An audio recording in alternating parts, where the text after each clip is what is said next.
welcome to Red Ski's Righteous Readings. I'm Red Ski. So we're still continuing with the star signs for the month of July. So today we're going to do Sagittarius. So what do we have for my Sagittariuses for July 2020, spirits and guides? I hope everyone's doing well. Please like, share and subscribe. I could really use the support. Okay, what do we have for my Sagittarian spirits and guides? Oh, that one flipped over, so we're going to take that one. You got Saturn. So Saturn, named after the father of the Roman god Jupiter, is the leveler or teacher. He teaches us life lessons that we are subject to the cycles and rhythms of nature as we move from one stage of life to the next. He is linked to structure, perseverance, responsibility and the completion of a cycle. Many say the planet's position in the horoscope is connected with karma and past lives. His gentle magic works slowly, but it can be extremely powerful, so patience is needed. By drawing this card, you're invited to use the energies of Saturn when practicing magic for anything to do with old age, with stabilizing or breaking down boundaries or limitations, with clearing obstacles and restrictions, and with patience. So let's see what we have here for my Sagittarians for July 2020, spirits and guides. Oh, that one has come over. So take that one. For Sagittarius, my spirits and guides. My Sagittarians. They're all flipping out today. Got lots of messages for Sagittarius coming through. I feel that you're going through something that you're needing strength for, and the strength card just popped out then too, Sagittarius. I feel like you're going through something, whether it's family or a love problem, someone close connected to you you're having issues with. Could be a child even. Let's get some more cards on this and I'll be able to get some clarity on it for you. Yeah, I'm seeing, yeah, 10 of Wands just popped out then as I was saying that. That's a lot of burdens, a lot of sticks to carry. That's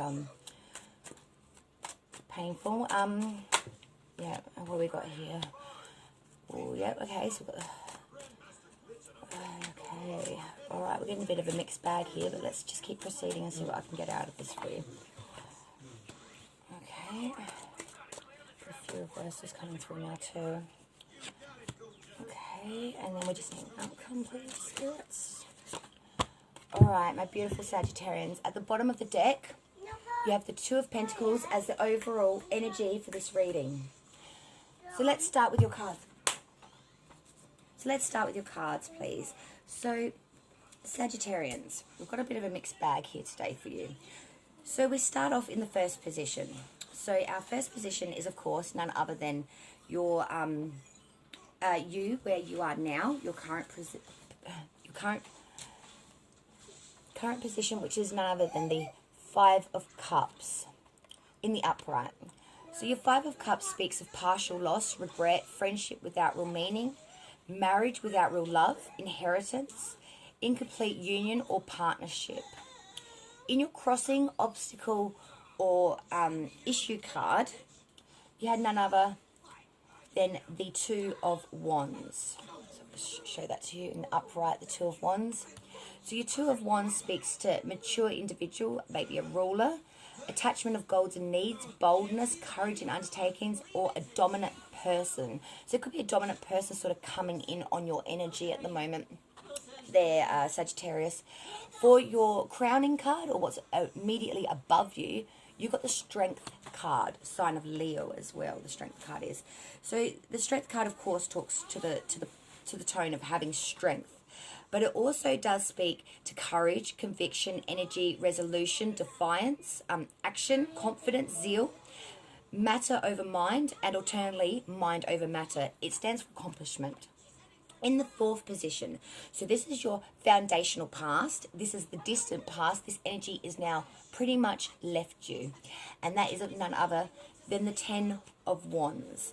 Now, the Ten of Wands speaks to excessive pressures, problems soon to be resolved, striving to meet a goal or to maintain a certain level of position, possibly using power for selfish ends. Then you got in your fifth position, which is recent past events, which is none other than the Nine of Pentacles. Now, the Nine of Pentacles speaks to the fact of accomplishment, discernment, foresight, prudence, material well-being, love of nature. In the sixth position, we had none other than the current energy of you. So what's sort of under the current that may be working behind the scenes that you can't see at the moment, which is none other than the beautiful Ten of Pentacles. Now, the Ten of Pentacles speaks to riches, safety, family matters, ancestral inheritance, or the home as well. In the eighth position, which is view from others, you got none other than the Six of Wands, but in the reverse. So your Six of Wands in the reverse speaks to the fact of infinite delay, fear, apprehension. It could stand for disloyalty, superficial benefit, or inclusion gain. In your, where are we? As eighth position, which is view from others, so how people from the outside of the situation may see you, the outside world, is none other than the High Priestess. I love the High Priestess. The High Priestess, of course, is a card that stands for wisdom, sound judgment, common sense, serenity. She's objection, penetration, foresight, intuition, perception, self-reliance, and emotionless. She also stands for platonic relationships.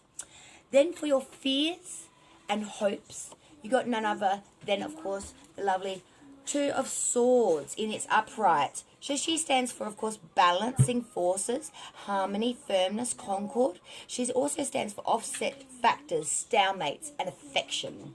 And in your outcome position, so that's the possible outcome for this reading, is none other than the Wheel of Fortune. But your Wheel of Fortune is reversed, my dear Sagittarians. So when the wheel is reversed, it stands for bad luck, broken sequence, interruption or inconsistencies due to unexpected events, or an outside influences that are not accomplished. But your overall energy for this reading is none other than the Two of Pentacles, my darling. So your Two of Pentacles, of course, speaks to the fact of, and that's in its upright, difficulty in launching projects, difficult situations, new troubles, or embarrassment. So it seems like maybe there's an over-dominating force here that may be putting you in a position that you're not too happy about, Sagittarius. And it is leaving you maybe feeling a little unbalanced and a little bit out of place. So it seems like July might have some issues for Sagittarius there, but I do wish you all the very, very best. Thank you so much for joining me. I'm Redsky, and I hope to see you again soon. Thank you.